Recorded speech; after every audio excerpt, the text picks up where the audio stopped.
बल्लेबाज थे वो तीनों के तीनों फ्लॉप साबित हुए। उसके बाद नीचे से थोड़ा सा साख बचाने के लिए खेली थी टीम इंडिया कह रही मैं, सीएसके की टीम। डेरिल मिचेल हो गए, डेरिल मिचेल ने अच्छा परफॉर्म किया, लेकिन कहीं ना कहीं आज बल्लेबाजी बहुत ही ज्यादा साधारण नजर आई, क्योंकि ऊपर से जब 3 विकेट आपके पावर प्ले में गिर जाते हैं तो यूजुअली बहुत ज्यादा प्रेशर मिडिल ऑर्डर में आ जाता है। साथ साथ आप चेज भी बहुत बड़ा स्कोर कर रहे हैं, आप 232 का स्कोर जो है चेज कर रहे हैं, जो कि गुजरात का सेकंड हाईएस्ट स्कोर है इस मैदान पे भी और ऑल ओवर भी। तो आई थिंक गुजरात ने तो अपना दमखम लगाया, आखिरी में जब कुछ बचा ही नहीं है उनके पास तो सारा कुछ उन्होंने लगा दिया। बट सीएसके क्या ही बोलूं, मतलब और श्रद्धा 232 आप चेज कर रहे हैं, आपने टॉस जीता है। आपको कहीं ना कहीं पता होगा कि जिस तरीके के विकेट ना सिर्फ नरेंद्र मोदी स्टेडियम में बल्कि इस पूरे आईपीएल में पाटा विकेट देखने को मिल रहे हैं, बड़े बड़े स्कोर बन रहे हैं। आपने फिर भी टॉस जीता, आपके दिमाग में कहीं ना कहीं ये बात होगी कि हमको 200 प्लस का टारगेट चेज करने के लिए मिलेगा। उसके बाद भी आप 232 चेज कर रहे हैं, पावर प्ले में आपके 2 बड़े विकेट गिर जाते हैं, इंक्लूडिंग कैप्टन आपके 3 बड़े विकेट गिरते हैं। ऋतुराज गायकवाड़ भी फ्लॉप हो गए, ट्रिपल आर ने कुछ नहीं किया, रहाणे कुछ नहीं किया, रचिन रविंद्र का कमबैक हुआ प्लेइंग 11 में, वो भी पहले ही ओवर में आउट हो गए। पावर प्ले में इस टीम का 43 रन का स्कोर था। क्या कहोगे यार, मतलब बल्लेबाजी बहुत ही शर्मनाक, बहुत ही ज्यादा शर्मनाक रही बल्लेबाजी। 3 विकेट आपके इतनी जल्दी गिर जाते हैं, आप विकेट फेंक के चले जाते हैं। रचिन रविंद्र वो तो क्यों ही आए, देखिए हमेशा खराब शॉट खेल के, एक शॉट खेल के वो ना, अब गेंदबाज उनकी ईगो से खेल रहे हैं, बार बार उनको सेम स्लॉट पे बॉल डाल रहे हैं, बार बार वो विकेट अपना फेंक के जा रहे हैं। अजिंक्य रहाणे बोझ साबित हो गए, मतलब अजिंक्य रहाणे को क्यों खिला रहे हैं। अब गुजरात से सीखे, जब गुजरात को लगा कि भैया अब बहुत ज्यादा हो रहा है रिद्धिमान साहा का, तो उन्होंने आज के मैच में उनको बैठा दिया, आराम दिया। आप भी रहाणे को बैठा देते, समीर रिजवी को आप खिला सकते थे इंपैक्ट के तौर पे, जिन्होंने अपना डेब्यू ही इस टीम के खिलाफ किया था। राशिद खान को छक्के भी लगाए थे, 2 छक्के मारे, 2 छक्के मारे थे, खाते ही अपने छक्के के साथ खोला था। और मुझे एक चीज समझ नहीं आती, जब रहाणे का परफॉर्मेंस चल रहा था, अच्छा परफॉर्मेंस कर रहे थे इनिशियल मैचेस में, नंबर 3 पे आ रहे थे, पावर प्ले का बखूबी फायदा उठा रहे थे, स्ट्राइक रेट बड़े कमाल का था। Rachin Ravindra out of form हुए, आपने रहाणे को एज अ ओपनर शिफ्ट किया, ऋतुराज गायकवाड़ खुद नंबर 3 पे आए, आपने एक बल्लेबाज का क्रम चेंज किया। हालांकि पहले ओपन करते थे ठीक है, लेकिन आपको ये भी देखना पड़ेगा रहाणे 2.0 कैसे मिला था, मिडिल ऑर्डर में बैटिंग करके मिला था। आपने मिडिल ऑर्डर में इस सीजन भी अच्छी बल्लेबाजी की, टॉप ऑर्डर में नंबर 3 पे अच्छा खेल रहे थे, ओपनिंग में गए, पूरी फॉर्म ही खराब हो गई। और आज जब आपको पता था रहाणे का बल्ला नहीं चल रहा है, आप समीर रिजवी को इंपैक्ट प्लेयर में थे, आप उनको शामिल कर सकते थे। ऐसा भी नहीं था कि ओपनिंग का कोई समस्या थी, ऋतुराज ओपन करते हैं रचिन रविंद्र के साथ, वहां पे मिडिल ऑर्डर में जो क्या जरूरत भी थी, शायद समीर रिजवी होते तो मैच का रिजल्ट कुछ और होता। बिल्कुल, क्योंकि गेंदबाजों ने फिर भी अपना जोर लगाया है, लेकिन 232 का जो टारगेट है वो बहुत बड़ा टारगेट नहीं है। अब हमें ना 250 देखने की आदत हो गई, क्योंकि जिस तरीके के पाठा विकेट हमें देखने को मिल रहा है through out the IPL venues, अब लग रहा है कि जो 232 का टारगेट था वो कम टारगेट था यार। 262 जब चेज हो सकते हैं तो ये क्या है। पंजाब जैसी टीम जो है जो 262 चेज कर सकती है, तो ये सीएसके जहां पे शिवम दुबे है, डेरिल मिचेल है, डेरिल मिचेल और मोइन अली ने नो डाउट एक टेम्परामेंट सेट कर दिया था, लग रहा था कि चेज हो जाएगा। But Mohit Sharma again death overs में जिस तरीके से वो आते हैं, खैर अब तो पहले ही वो मिडिल ओवर्स में उनका विकेट ले लिया था उन्होंने, बट जिस तरीके से मोइन अली और डेरिल मिचेल ने बल्लेबाजी की है, डेरिल मिचेल अर्धशतक लगाने के बाद आप उनको ड्रॉप कर देते हैं। एक तो मुझे समझ नहीं आ रहा कि महेंद्र सिंह धोनी के चोट कहां लगी ठीक है, आप उनको ड्रॉप कर देते हैं, बट डेरिल मिचेल उस तरीके का कंसिस्टेंटली परफॉर्म भी नहीं कर पाए, क्योंकि शुरुआत बहुत ही ज्यादा खराब हुई थी डेरिल मिचेल की। साथ साथ मोइन अली थोड़ा सा टेम्परामेंट उन्होंने भी दिखाया, शुरुआत उनकी भी बहुत ज्यादा खराब हुई थी। बट आज के मैच को अगर देखा जाए, गेंदबाजों ने फिर भी अच्छा, मतलब बहुत अच्छी गेंदबाजी नहीं बट ठीक ठाक गेंदबाजी करी, बैटिंग आपको जिता सकती थी और बैटिंग में आपका डब्बा गुल नजर आया। शिवम दुबे पे आप इतना ज्यादा डिपेंड हो रहे हैं, जब शिवम दुबे चलते हैं तब सीएसके जीतती, अदरवाइज नहीं जीतती। रविंद्र जडेजा ने भी अच्छा एफर्ट दिखाया, अच्छा एफर्ट लगाया, लेकिन वो होता है ना कि आप जब चेज कर रहे हो 232 का टारगेट, आपको टेस्ट वाली टुक वल्लेबाजी नहीं चाहिए होती। नहीं, शायद जडेजा WTC 2025 की तैयारियां कर रहे हैं, क्योंकि वो जानते हैं 2 बार फाइनल खेल चुके हैं, इंडिया फाइनल हार चुका है, इस बार वो जिता कर रहेंगे इंडिया को WTC का खिताब। खैर एक चीज मुझे समझ नहीं आती श्रद्धा, आप सीएसके की बड़ी फैन है, हमेशा हम देखते हैं जब धोनी कैप्टन हुआ करते थे, जब जडेजा भी कैप्टन थे, सीएसके की एक चीज मुझे बड़ी अच्छी लगती है शुरू से कि वो रोटेशन बड़े कम करते हैं, चेंजेस बहुत कम करते हैं प्लेइंग 11 में, चाहे परफॉर्मेंस कोई प्लेयर कर रहा हो चाहे ना कर रहा हो। लेकिन इस सीजन जैसे आपने भी एक बात कही कि डेरिल मिचेल 50 आ गई लेकिन ड्रॉप हो जाएंगे, मोइन अली जो परफॉर्मेंस कर रहे हैं, अगला मैच खेलेंगे नहीं खेलेंगे उनको खुद को नहीं पता, मैनेजमेंट को नहीं पता। ऋतुराज गायकवाड़ की कप्तानी में गलती है, फिर धोनी के साथ वो कम्युनिकेशन नहीं हो पा रहा, क्या समझ मुझे लग रहा है कि ऋतुराज में भी अपने तरीके से चलाना चाह रहे हो, मे भी धोनी ने उनको फ्री हैंड दे दिया हो, क्योंकि अगले साल या फिर उससे अगले साल टिप्स तो ले रहे होंगे ना, लेकिन टिप्स ले रहे होंगे, बट पता नहीं क्या हो रहा है। आई थिंक अजिंक्य रहाणे को लगातार बैक करना, डेरिल मिचेल को अर्धशतक के बाद ड्रॉप कर देना, ये कहाँ का न्याय है? सॉरी मतलब ये क्या ही कर रही है टीम। ये सीएसके इस तरीके से नहीं चलती थी। सीएसके अपने प्लेयर्स को बैक करना जानती है, लेकिन उन प्लेयर्स को नहीं जो बोझ बन गए हो। जब ऑडियंस को चीज नजर आ रही है, जब पब्लिक को चीज नजर आ रही है, तो महेंद्र सिंह धोनी की आंखों को क्या हो गया या उनके दिमाग को क्या हो गया? तो क्या ट्वीट कर देना चाहिए मुझे, thank you Rahane? Please tweet कर दीजिए थैंक यू रहाणे, क्योंकि अब रहाणे से नहीं हो पा रहा, वो मानना ही पड़ेगा। पिछला ठीक है सीजन 2.0 आया, और पिछला सीजन मिडिल ऑर्डर में ही उन्होंने खेला है, और वहीं से उनके अच्छे रन्स बने हैं, क्योंकि राजस्थान के खेमे में भी थे रहाणे को इस तरीके से हमने कभी नहीं देखा था जितना उन्होंने पिछले सीजन परफॉर्म करके दिखाया। बट इस सीजन पता नहीं क्या हो गया।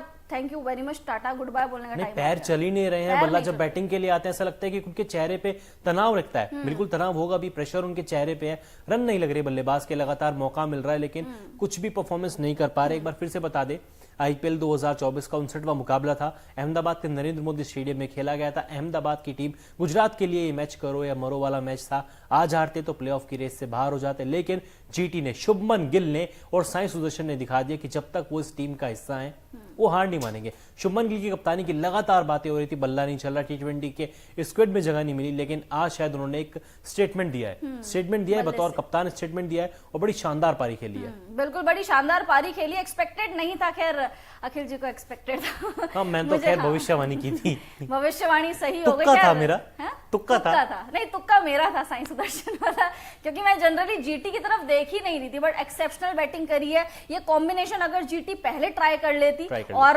लगातार इसी कॉम्बिनेशन के साथ जाती, तो आई थिंक जीटी की आज पोजीशन बहुत ही ज्यादा अच्छी होती। लगातार आपने मैथ्यू वेड को भी मौका दिया, आपने रिद्धिमान साहा को भी मौका दिया, दोनों में से कोई भी जोड़ी नहीं चली। बट शुभमन गिल और साई सुदर्शन ने आज दिखा दिया कि जब करो या मरो की स्थिति होती, जब आपके ऊपर ना तलवार लटक रही होती ना, आपका प्रदर्शन तभी अच्छा आता है। तो बल्कि तीसरा सीजन है जीटी का, उससे पहले ये टीम 2 सीजन खेल चुकी है।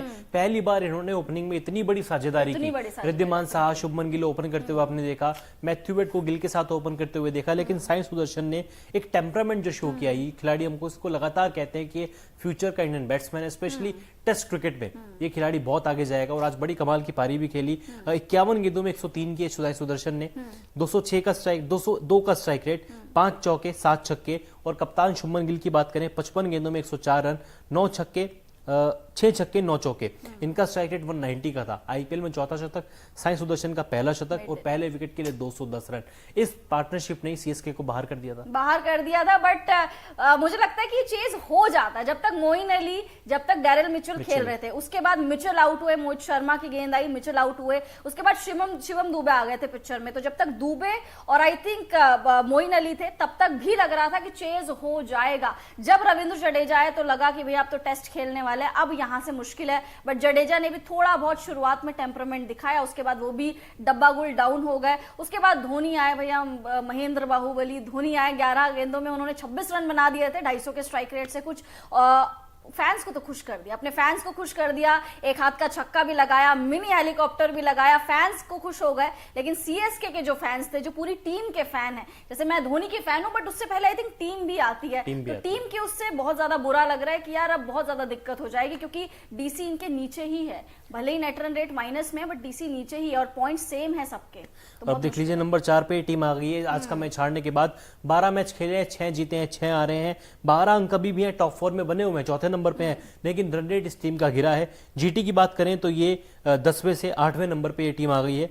12 मैच 5 जीत, 10 अंक इनके हो गए। अभी भी ये टीम प्लेऑफ की रेस में बरकरार है, अपनी उम्मीदें जिंदा रखी हुई हैं। हालांकि चांसेस बहुत कम है, लेकिन अभी भी ये टीम प्लेऑफ की रेस में बनी हुई है। अगर बात करें श्रद्धा, एमएस धोनी को लेकर लगातार बातें हो रही हैं। पंजाब वाला मैच 9वें नंबर पे बैटिंग करने आए, गोल्डन डक पे आउट हुए। आज नंबर 8 पे बैटिंग करने आए और जिस तरीके से क्लीन हिट कर रहे थे, 11 में 26 नॉट आउट, 3 छक्के। राशिद खान को डेथ ओवर में जिस तरीके से उन्होंने बल्लेबाजी की, रह रहे कि वही सवाल उठता है कि जब इतनी अच्छी बल्लेबाजी कर रहे हो, गेंद को इतना क्लीन हिट कर पा रहे हो, आप ऊपर क्यों नहीं आ रहे? बिल्कुल, देखिए अब ये सबका ही सवाल है, मतलब सिर्फ आपका नहीं, हर कोई यही चाहता है कि एमएस धोनी ऊपर खेलने आए। जडेजा से तो एटलीस्ट ऊपर आए, क्योंकि जडेजा जिस फॉर्म में है वो थोड़ा सा नीचे आ सकते हैं। धोनी ऊपर आए, जब 250 के स्ट्राइक रेट से आप खेल सकते हो, बड़ी बड़ी हिट्स लगा सकते हो, राशिद को चौके छक्के मार सकते हो, तो ऊपर क्यों नहीं? बट आई थिंक इंजरी वाला भी इशू है, क्योंकि 20 ओवर वो जो कीपिंग भी कर रहे हैं, और कीपिंग में आपको बहुत ज्यादा स्क्वाट करना पड़ता है, उठक बैठक बहुत ज्यादा हो जाती है, तो नीज पे बहुत ज्यादा प्रेशर आता है। तो आई थिंक वहां प्रेशर बहुत ज्यादा हो जाता है। ऊपर से विकेटों के बीच में आपको दौड़ लगानी पड़ती है, जब आप ज्यादा गेंदें खेलते हो आपको रन्स भी भागने पड़ते हैं। तो आई थिंक मेडिकल इशू के चलते शायद वो ऊपर नहीं आ रहे हो। जैसे कि स्टीफन फ्लेमिंग ने भी कहा था कि वो उनको बहुत ज्यादा मेडिकल इश्यूज है, जिस तरीके से उनकी मेडिकल मतलब जो अभी सर्जरी वगैरह हुई उसके बाद वो पूरी तरीके से फिट अपने आप को महसूस नहीं कर रहे हैं। आई थिंक मेडिकल इशू बहुत बड़ा फैक्टर है कि वो ऊपर नहीं आ रहे। और इस टीम के पास कोई बैकअप विकेट कीपर भी नहीं है। अरे विल्ली अविनीश विकेट कीपर है, अनकैप्ड प्लेयर है। डेविन कॉनवे का ना होना कहीं ना कहीं सीएसके को भारी पड़ रहा है। अगर डेविन कॉनवे होते तो शायद हम देख सकते थे कि एमएस धोनी को एज ए इम्पैक्ट प्लेयर भी प्लेइंग 11 में खेलता हुआ देख सकते थे। शायद वो तब ऊपर बैटिंग करने आते, ऊपर बैटिंग में भी तब आ सकते थे। बट डेविन कॉनवे अगर होते तो आई थिंक अजिंक्य रहाणे तो सबसे पहले बाहर हो जाते। अगर डेविन कॉनवे होते वो तो सबसे पहले बाहर हो जाते, क्योंकि बहुत ज्यादा बोझ बन गया। अब हम लोगों को जब नजर आ रहा है तो टीम को, मैनेजमेंट को क्यों नहीं नजर आ रहा, वो समझ नहीं आ रहा। गेंदबाजों की बात करें, सबकी पिटाई हुई है आज अच्छी तरीके से, बट शार्दुल ठाकुर थोड़ी सी अच्छे इकोनॉमिकल रहे।